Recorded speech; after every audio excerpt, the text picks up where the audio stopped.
Alrighty, it's my birthday, so we're gonna go someplace nice and weird as a kind of a rejoinder to my last post about AI and politics. What happens when you mix Neuralink with politics? I was listening to a podcast.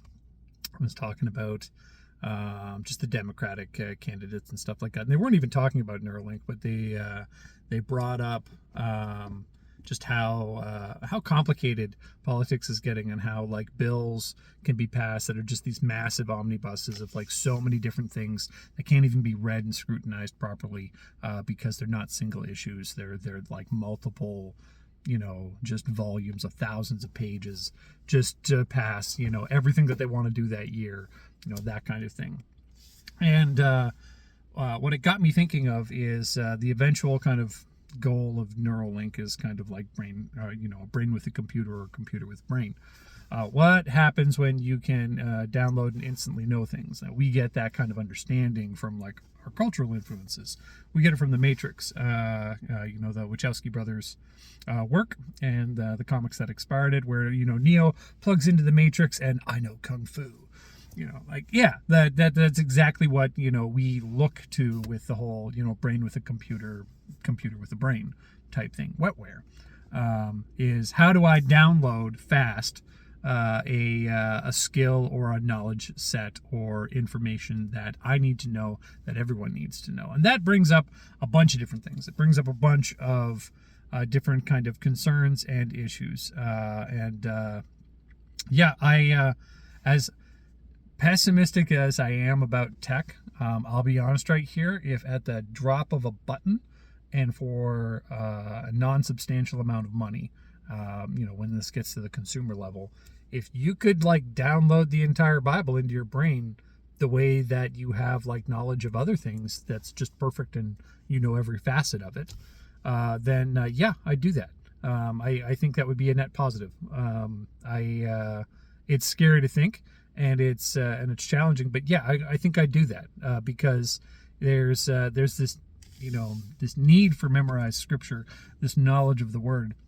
And if you could download perfect knowledge of Hebrew and Greek and the Bible at the same time, and the Bible as good as any professor that's ever spent 60 years learning the Bible to teach it to first-year Bible college students, if you could learn that, then that's a force multiplier the way of the likes the church has never seen. But we're talking about politics, so we're going to see where that lines up, because again, if you have these massive omnibus bills that are really just frustrating how the government's supposed to work, and you have these massive bills that are just making it difficult to really engage with the specific issues that are doing that.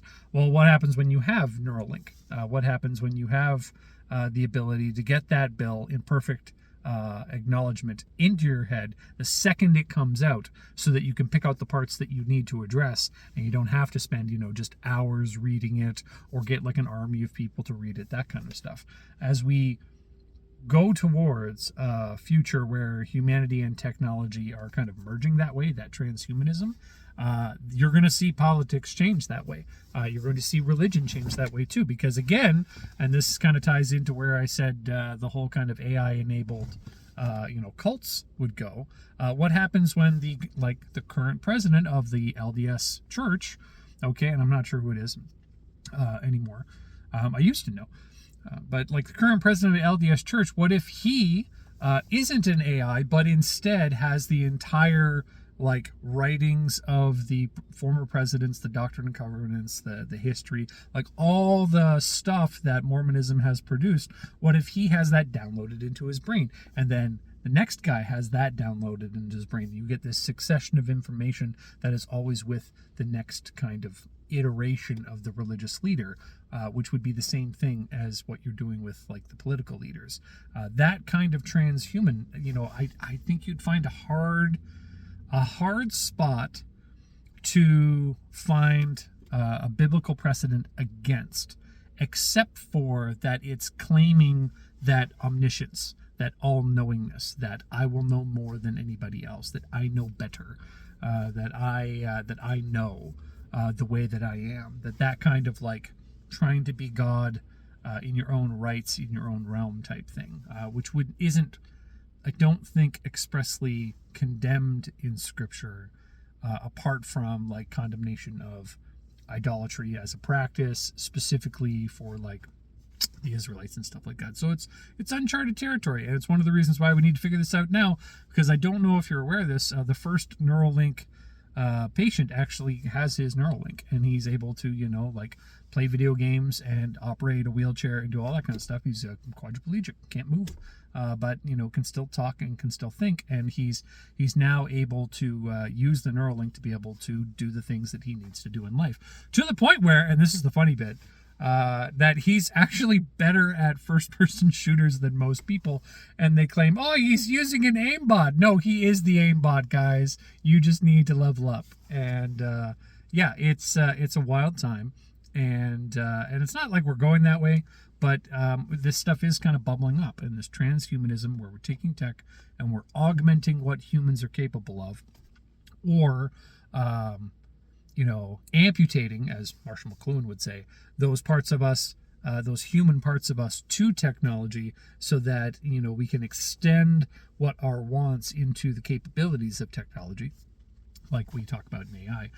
Those kind of things, it's a weird time. That's one of the reasons why I do, theology of tech, and why I try and focus around that. But tech is starting to touch everything. Tech is starting to touch everything in ways that you can't just kind of back off from. There are very few realms nowadays where tech isn't kind of like latched on in a very meaningful way.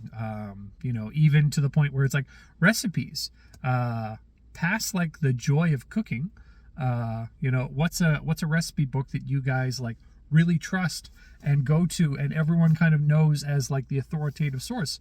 Or do y'all just Google recipes and then skip through the blog post so you can actually get the the recipe?